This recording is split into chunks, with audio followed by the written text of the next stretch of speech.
Et puis 2008. je vais laisser... Donc, le lauréat est Agriloops. Agriloops, veuillez nous rejoindre sur scène, Romain Vandamme.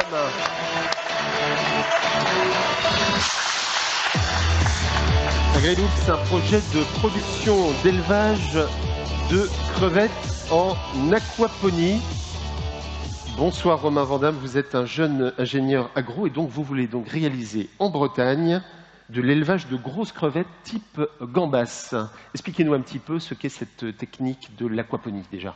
Alors, l'aquaponie, c'est une technique agricole durable qui consiste à recycler les effluents polluants d'un élevage aquacole, de poissons classiquement, et nous on l'adapte aux crevettes, en fertilisant pour faire pousser après des légumes. Votre spécificité, c'est que l'aquaponie, normalement, c'est en eau douce. Pour vous, vous avez mis toute votre technologie, votre savoir-faire, votre matière grise pour l'adapter à l'eau salée. Exactement. Nous, on allait regarder pourquoi aujourd'hui les fermes aquaponiques avaient des petits soucis de rentabilité en termes au niveau uniquement de la production. Et ce qu'on s'est rendu compte, c'est que la partie aquacole était peu valorisée parce que les espèces étaient à plutôt faible valeur ajoutée. Et donc, on a eu l'idée de passer en eau salée pour pouvoir trouver une salinité et des espèces aquacoles marines et donc à plus haute valeur ajoutée. Alors vous permettez d'avoir un sérieux avantage sur l'environnement, puisqu'on sait que malheureusement l'aquaculture des gambas, dans le monde, c'est une ravage pour les terres, pour la mangrove notamment. Évidemment, avec votre système, vous évitez ces problèmes. Exactement. On a aussi cherché à travailler sur une espèce aquacole qui posait des problèmes environnementaux et sociaux. La crevette, c'est l'exemple type, puisque la crevette s'est élevée dans les zones de mangrove. Aujourd'hui, c'est responsable de la destruction et de la pollution de plus d'1,5 million d'hectares de mangroves. Et donc c'est pour ça que nous, on a choisi de retravailler sur cette espèce pour la produire de manière durable et localement. Alors du côté de l'assiette, quels seront les légumes que vous allez produire avec ces gambas? Alors avec ces gambas, on va pouvoir produire une variété de tomates cerises qui aura plus de goût grâce au milieu faiblement salé, mais aussi un mesclin de la mer qui s'intégrera sur la cinquième gamme du mesclin dans les différents lieux de vente. Avantage non négligeable du produit, vous savez que les gambas qu'on consomme aujourd'hui en France, elles sont surgelées, et vous allez produire des gambas fraîches. Exactement. Le gros avantage au niveau du goût, c'est de travailler sur un produit qui sera frais et pas congelé, et ça, aujourd'hui, on mange 120 000 tonnes de gambas en France, il y en a 0 qui ne sont pas congelés. Alors si, quand même, il y a quand même, redonnons à César ce qui est à César, il y a quand même 40 tonnes de production dans les marais charentais de gambas fraîches en France.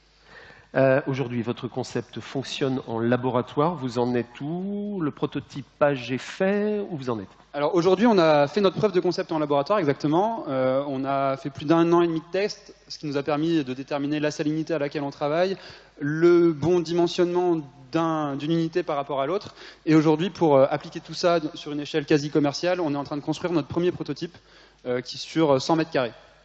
Alors, on imagine que vous avez une première ferme en projet. Vous la voyez où et à quel horizon? Alors nous, on a effectivement une première ferme en projet. Alors, on n'a pas encore d'idée fixe sur la zone la localisation de cette ferme. On réfléchit et forcément, la Bretagne est un des candidats idéaux pour cette première ferme. Ce serait bien quand même que sur les produits, ce soit marqué « produit en Bretagne ». Ce serait Exactement, un bon argument marketing. C'est un très bon argument marketing quand on parle de produits de la mer. Vous pensez aussi à quel système de distribution pour ces gambas? Alors sur la première ferme, on aura des volumes assez limités et donc on voudrait travailler plutôt en circuit court, en allant directement vendre nos crevettes à des restaurateurs, à des épiceries fines ou à des poissonneries. Ensuite, on s'attellera à construire d'autres fermes de plus grande capacité pour derrière pouvoir intéresser les grossistes.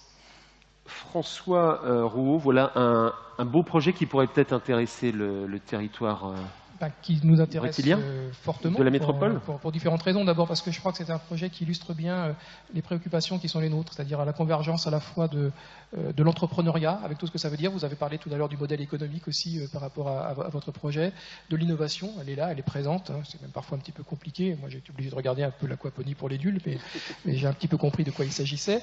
Et puis je crois que c'est aussi évidemment toute la préoccupation du développement durable, vous l'avez rappelé, avec cette préoccupation évidemment de préservation préservation des espaces naturels par rapport à la production qui est la vôtre, et puis aussi finalement de manger sain, parce qu'au final on produit une gambasse qualitative et saine.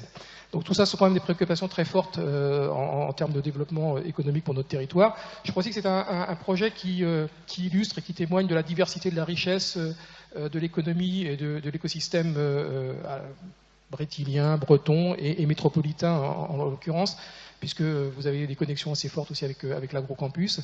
Et donc on voit qu'il y a beaucoup de diversité, on est très connus, très reconnus, et nous en sommes très fiers et très heureux pour notre écosystème numérique. On voit qu'il n'y a pas que ça sur ce territoire, il y a aussi beaucoup d'autres choses.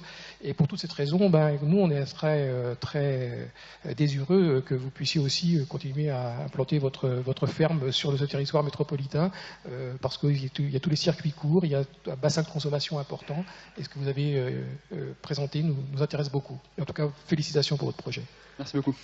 Bernard Marquet, l'Ille-et-Vilaine, un département agricole avec une façade maritime au nord. Ça, c'est un projet qui fait le lien entre les deux? Oui, c'est même plus que ça, puisque d'abord, effectivement, le département d'Ille-et-Vilaine, c'est un département agricole, premier département d'élevage, et c'est important de le souligner. Et moi, j'ai remarqué que dans tous les projets qui concernaient l'eau et la biodiversité, enfin en tout cas une grande partie de ceux qui ont été nominés, et beaucoup concernaient les problématiques agricoles. Donc du coup, voilà, c'est un sujet qui est au cœur effectivement aussi du développement agricole brétilien. Et le département, bien évidemment, est complètement intéressé par cette question, puisque nous avons conservé, nous, une compétence dans le domaine agricole. Et même si sur l'eau, le partage des rôles fait que petit à petit, effectivement, on a mis Thierry Burlot sera sans doute parmi ceux qui pourraient en parler le mieux que moi. Mais on voit bien cet enjeu fort de faire en sorte que la problématique alimentation soit véritablement prise en compte et que l'innovation soit au cœur un petit peu aussi des développements sur ce sujet-là. Et vous êtes vraiment à la croisée de ça. Et je trouve que le projet de ce point de vue-là est vraiment sympathique. Voilà, félicitations Romain Vandamme, c'est le projet AgriLoops. Merci. La photo.